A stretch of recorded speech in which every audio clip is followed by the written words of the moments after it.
Alright guys, we're going to talk about real amps, why I probably will never use another real amp live again, and should you take the leap into the modeling world like I did. I guess first we'll start off with what I used to play and what caused the change in my live rig. I've been playing guitar for about 2 decades now. I've been in a pretty consistent gigging band for a little over 6 years, going on 7 years now. So I've played countless shows, countless different size venues, anywhere from a handful of people to hundreds. My live rig used to always be my trusty PV Ultra Plus 120, 120 watt head with a 412 matching cabinet from PV. That's what I used for many years. Before this band I was in currently, I used it a long time ago in some cover bands and stuff I did 15 so years ago. I used that rig for a long time when I joined the band Sever that I'm in now. I still had that amp. That was my main gigging amp. I used a pedal board with it starting out. I had a Boss overdrive, SD1 overdrive, super overdrive, just a delay and reverb and a noise gate. That was my whole, and a wah pedal. That was my whole pedal board. I used it for a couple of years through my 412 cabinet.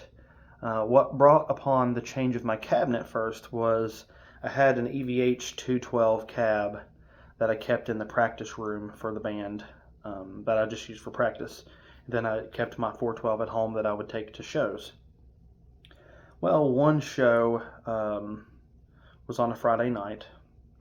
I was working out of town and they had us working Fridays, so I got in touch with the guys in the bands like, hey, look, I'm probably not going to be able to play the show tonight. They called me into work. I probably won't be home. I was 8 hours away working in Georgia. So what happened is we told the venue we weren't going to be able to play, unfortunately, and then that morning I went to work. Well, we ended up quitting quite early that day, and I was able to make the show at last minute. So I messaged the guys. I'm like, hey, look, meet me at the show. Meet me at the venue. It was an hour and a half away from where we practice.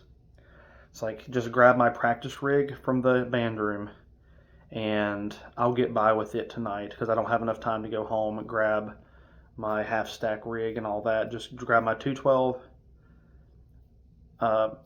amp and I had a PV converted 60 watt 68505 head that I converted into a little head. Just bring that, and that's what I played that night. Well, after playing that, I noticed no difference in volume, stage volume or anything. Got numerous compliments of how good we sounded that night. So then I ditched my 412 cab. So I was using the 212. I was still using my amp head. I was using that 60 watt amp head.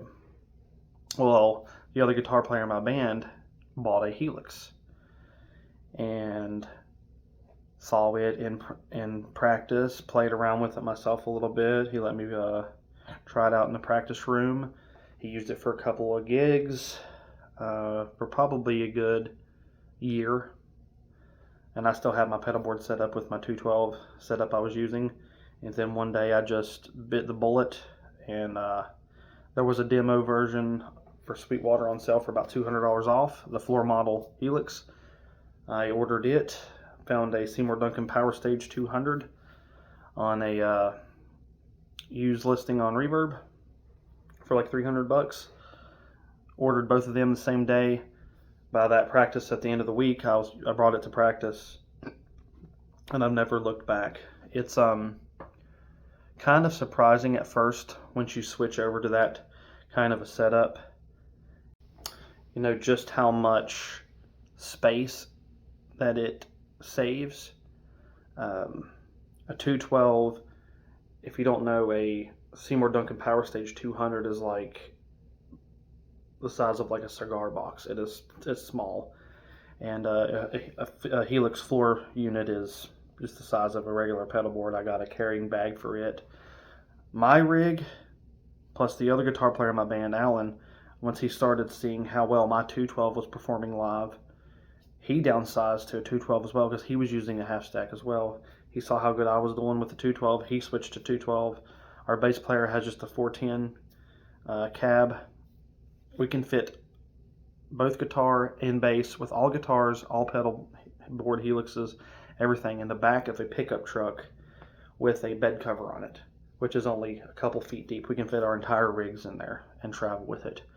It's just saved so much room and so much carrying. It's just, that alone would be cause enough for me to change, let alone the tones you get are just as good as the tube amps I was using.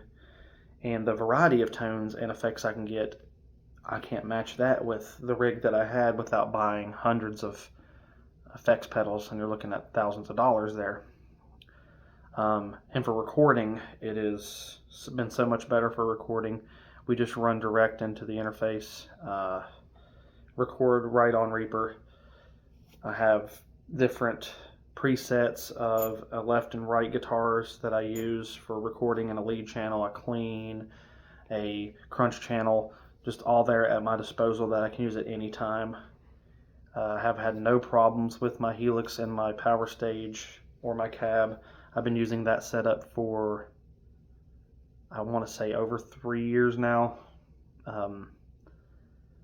If you're thinking about going to a Helix or any Quad Cortex or Fractal, any of those modelers, and you're on the fence about it and you're a tube, just person who won't get down off of your high horse and just admit that things are changing. I used to be one of them.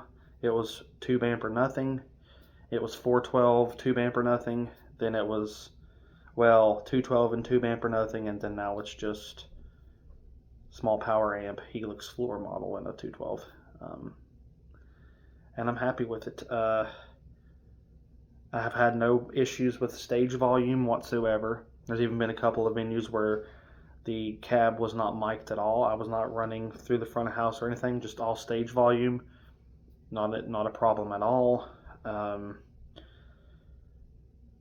We just always get so many compliments after shows of other bands and stuff coming up. It's like, hey, you guys sound huge and you both have a 212.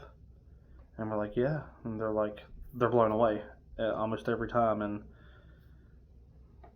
like I said, if you're thinking about, I still have my tube amps. They're put away. I will use them, just around the house playing, having fun. But taking them out on the road, it's just they're more fragile. The tubes can break. They're more unreliable. I've never had an issue with an amp head blowing on stage, but Alan in the band I'm in, he had an amp blow right at the start of a show one time. That was a headache.